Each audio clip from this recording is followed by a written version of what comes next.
हरचंद्र पिंपरी तांडा येथील जिल्हा परिषदची शाळा 2 रूम, एक आमच्या पाठीमागची एक रूम पडलेली आहे आणि समोरची एक रूम पडलेली आहे।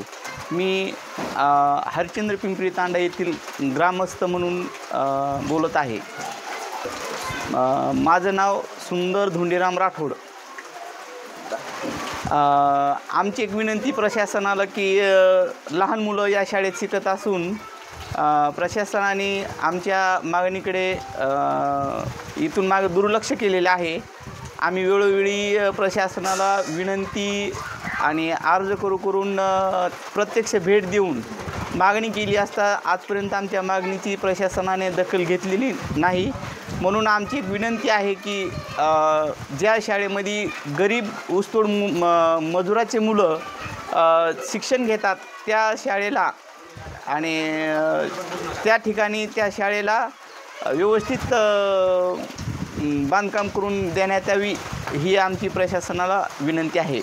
आम्ही गेल्या वर्षी BO कार्यालय, जिल्हा परिषद, शिवसाहेब यांना आपण तसं शिक्षण अधिकारी यांना आपण निवेदन दिले, लेखी निवेदन, आणि आपण यावर्षीसुद्धा त्याचा पाठपुरावा केलेला आहे।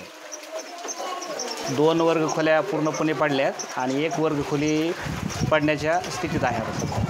आपल्याकडं सध्या 32 पटसंख्या आहे हजेरी पटावर, आणि दुसरे मुलं पण येतात आपल्याकडे।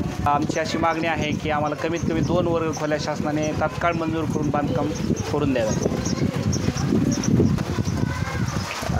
या शाळेच्या वर्गखोल्या 2 पडलेल्या आहेत, तर आम्ही वेळोवेळी प्रशासनाला मागणी करूनसुद्धा आमची प्रशासनाने दखल घेतली नाही। तर आता सध्या जे विद्यार्थी वर्गखोल्यामध्ये बसतात तर त्यांच्या जीवाला जर धोका झाला तर याला प्रशासन जबाबदार राहणार। पडलेली पोरं आम्ही बाहेर बसितो, समजा पाऊस चालू असल्यावर, तर ह्याला जीवितहानी काय झाली तर प्रशासन जबाबदार राहील। कुणाची जीवितहानी झाली पोरांची ह्याला लोकप्रतिनिधी जबाबदार राहील। रविवार त्यांना सांगितलं, सरपंचांना निवेदन दिलं होतं, पत्रव्यवहार सगळे केलेले आहेत, काय आम्हाला 2 वर्षापासून कायच पाठपुरावा भेटला नाही त्यांचा।